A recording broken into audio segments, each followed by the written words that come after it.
Welcome, welcome. We're going to have a short conversation, get right to the point about needles. There's been questions that have been building and building, and so I thought this is a great time to just take a minute and talk about needles. Size, relevance, who makes them, quality, all of those type of things. Now, y'all know that my background is factory, and so in the factories, they have one needle size, and that needle goes until it breaks, and once it breaks, it's replaced. Women have said to me before, I'm afraid of needles breaking. And I've often wondered why, and so we started this conversation in a workshop I had a couple weeks ago. Keep in mind that when a needle breaks, it's threaded.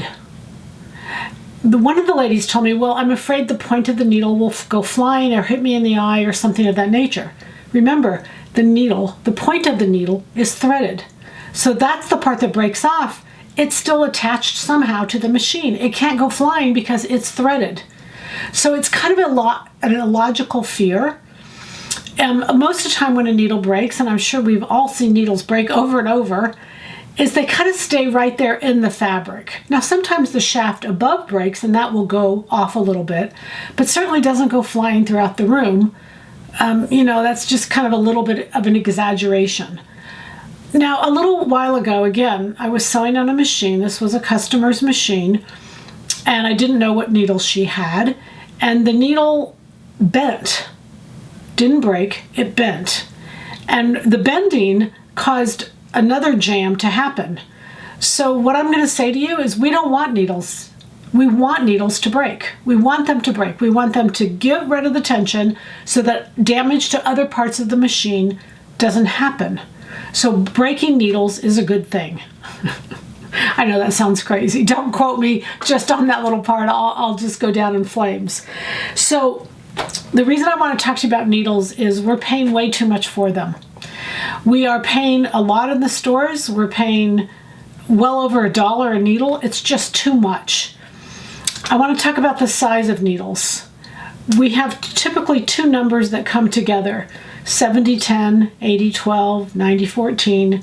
What do those numbers mean? And I just want to explain that to you so that you can start to realize that you get to make some decisions about needles and you don't have to be told what to use.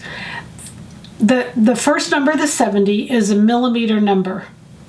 The last number, 10, it means nothing. For many years, the Singer Sewing Machine Company, who did sewing machines and who did needles, they just assigned numbers to their needles. But the numbers had no relevance. So that's just like if you walk into a store and you're a size 4. Does that 4 have any relevance? It doesn't. It's just a number that was made up. Somehow we've equated it, we understand it, we use it, but it doesn't mean anything. So the 70-10 is a merging of those two size, the one of 70 meaning actually millimeters and 10, which was assigned. It's the merging of two size standards so that anyone, no matter what size or standard you use, you will understand what that 70-10 needle is. 70-10 is the most widely used needle, and it is a thinner needle. 70, obviously, it means that it's thin. The shaft is thin, the hole is smaller. If I'm using something heavier, then I can go up to an 80-12 or a 90-14. Those can be my decisions. The size of the needle doesn't change. Just think of it, the length. Just think of it, because if the length were to change, then they wouldn't be universal. They have to be the same size in order to be able to be used in any sewing machine. When you're using a needle in a home sewing machine, the back of the needle is flat, and that's how you know what goes to the back. In an industrial machine, the top of the needle is just round. So you have to actually make sure that the needle is positioned correctly. You can use those round needles in any machine. It's just that the home sewer, they assume, knows less about needles, and so they use the flat back. And those flat backs cost quite a bit more money than the ones that are round at the top. But they are easier to put in, and they're easier to make sure that they're correct. So just a little bit of information about needles, about sizes, They say you're supposed to change a needle every so many hours. Doesn't it depend what you're sewing on and what kind of texture? And, there's variables that should be included there that typically are not. You all know me. I put a needle in, and once it breaks, I change it because it breaks. It's a safe break. It's threaded. It stays exactly where it's supposed to, and I take it out and put a new needle in. I'm always one to have a box of needles around. 100 needles to me, I guess I sew a lot. You got two on the serger, and they break. Anyway, it's not a lot of needles, but it has been suggested by you all that we sell fewer needles at a time, and so we're starting to sell them by a 10-pack, which is a little easier for you all to deal with them. But anyway, I want you to think about needles. I want you to think about, what do I need?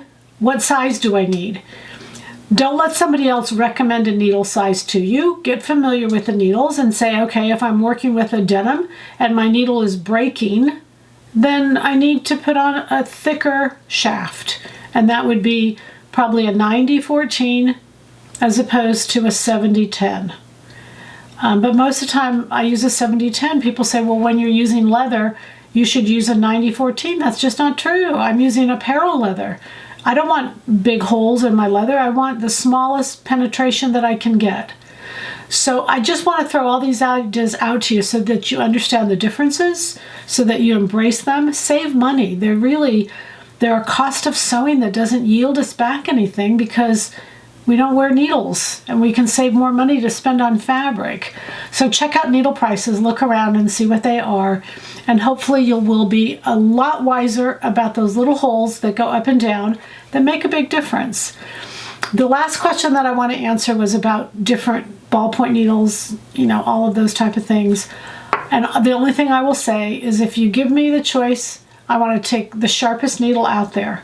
And a sharp needle will penetrate anything. And as I found out in college, even my finger.